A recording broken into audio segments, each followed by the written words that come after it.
এখানে একটা বিষয় লক্ষ্য করে দেখুন, মাথায় আসলে এইগুলা দেখলে সবসময় খুব খারাপ লাগে। কিছু বলতেও পারি না, কারণ নিজের বলার মতো সামর্থ্য নাই। কাপুরুষের মতো বোকার মতো তাকিয়ে তাকিয়ে এগুলো দেখতে হয়।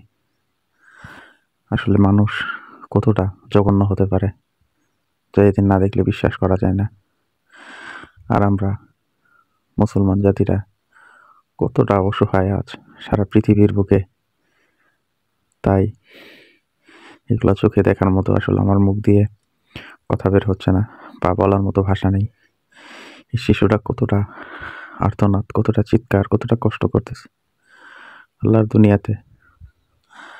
আর আমরা বোকার মতো তাকিয়ে তাকিয়ে দেখতেছি আর মজা নিচ্ছি, অনেকটাই মজা নেওয়ার মতোই। এদের পরিণতি কি আছে একমাত্র আল্লাহ সুবহানাহু ওয়া তাআলা ভালো জানে। দেখেন কতটা অসহায়, নিশ্চিত মৃত্যু অথবা নিশ্চিত এদের জীবনের গতি ধ্বংসের দিকে। তারপরেও এদের কোনো আক্ষেপ নেই। আর আল্লাহর প্রতি কতটা অটুট, কতটা ঈমানী শক্তি এদের ভিতরে।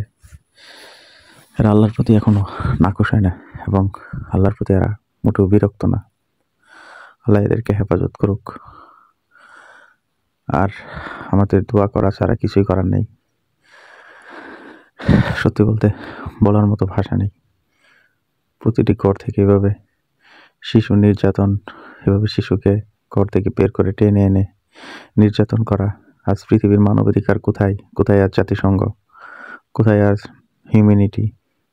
সব কিছু যেন আজ বোবা, অন্ধ, কেউ কিচ্ছু দেখে না, কেউ কিচ্ছু বলার মতো ভাষা রাখে না। সবাই শুধু নীরব দর্শকের ভূমিকা পালন করছে আর দেখে দেখে মজা নিচ্ছে। এটাই পৃথিবী, নিয়ম হয়ে দাঁড়িয়েছে।